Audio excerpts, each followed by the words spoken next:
Hi guys, welcome to Little Wicket Railway. I'm Rob and in this video I'm improving my old layout.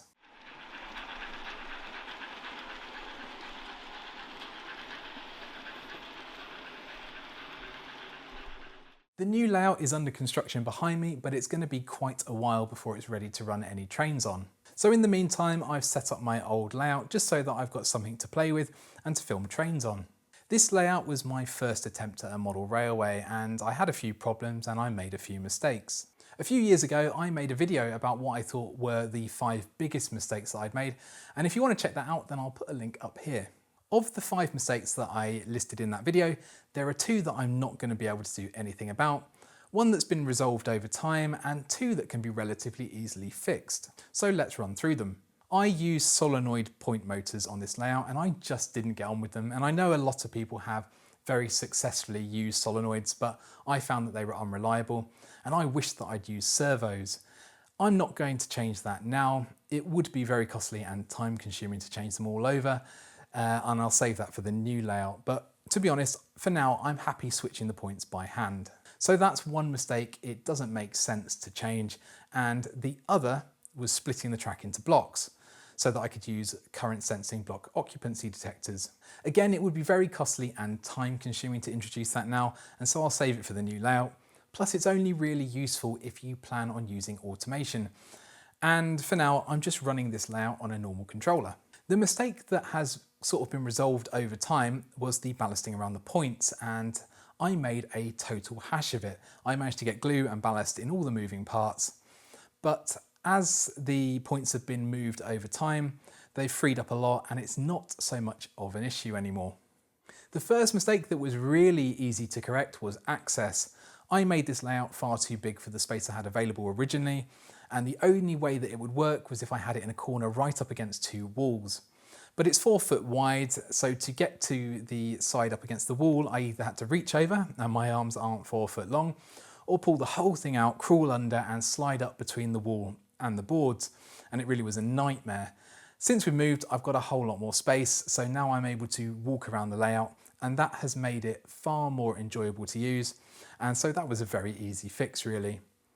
And the final mistake listed in the video was that I'd made my gradients far too steep. So there were 2 very steep gradients on the layout. One over here at the start of the branch line, which is around 4%, and that's just about the limit of what most models can handle. Then the branch line ran around here through this elevated section and came back down this steep section here. And this is where the problem was. The gradient here was well over 5%, and that meant that it couldn't be used by most models. And having the branch line come back down here and reconnect also created a reverse loop, which made the wiring for this whole central middle section quite complex. So to simplify everything, I've removed this gradient section of track, and the branch line now terminates up here at the top. And this point where it used to reconnect at the bottom is going to stay, and that's going to act as like a catch point for the main line.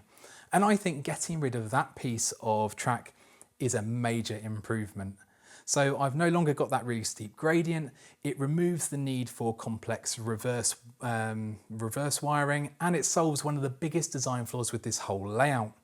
Until now, the people of Little Wicket have had no way of accessing their station or this central area by road. So that space where the track used to be will now be a road.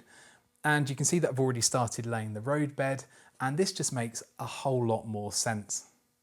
And taking track away to make things work better is a bit of a theme really. It wasn't in my original mistakes video, but I have said it in videos since. Another big problem with this layout is that I just tried to cram far too much track into a small space. And I've learned that sometimes less is more.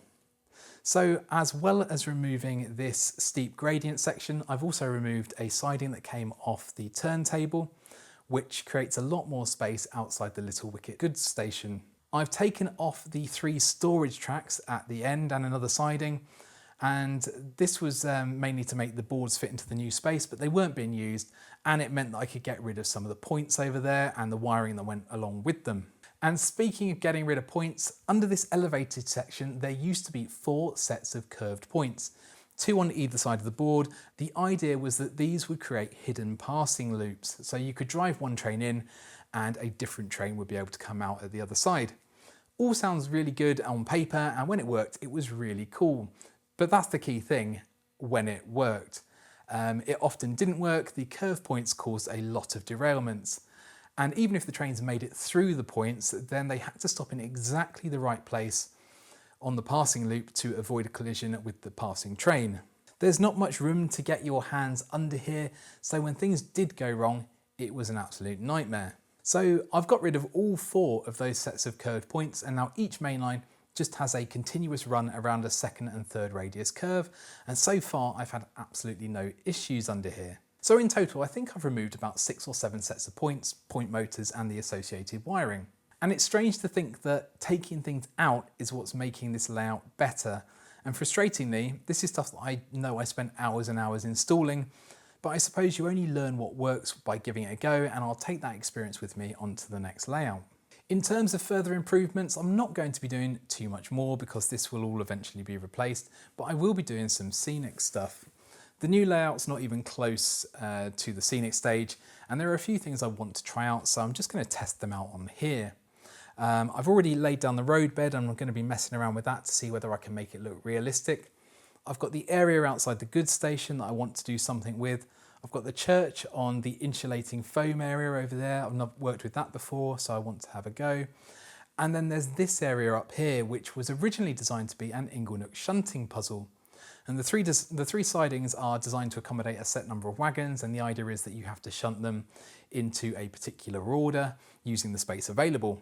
So it's a bit of like a puzzle game or a brain teaser, but it never got used because there were so many issues under this elevated section that it kept having to come off, so it was pointless keeping any wagons on there because they kept having to be removed. So that's about it for the improvements to this layout. If you found the video interesting, then please give it a like and subscribe to the channel. Special thanks to the YouTube members and patrons for your support. It's very much appreciated, and your names will be up on screen.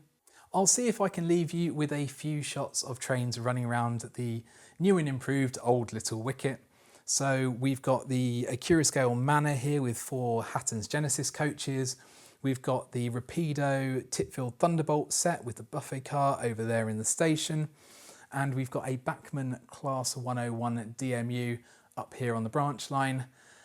So yeah, that's about it for this video. Thanks for watching, and I will hopefully see you again soon.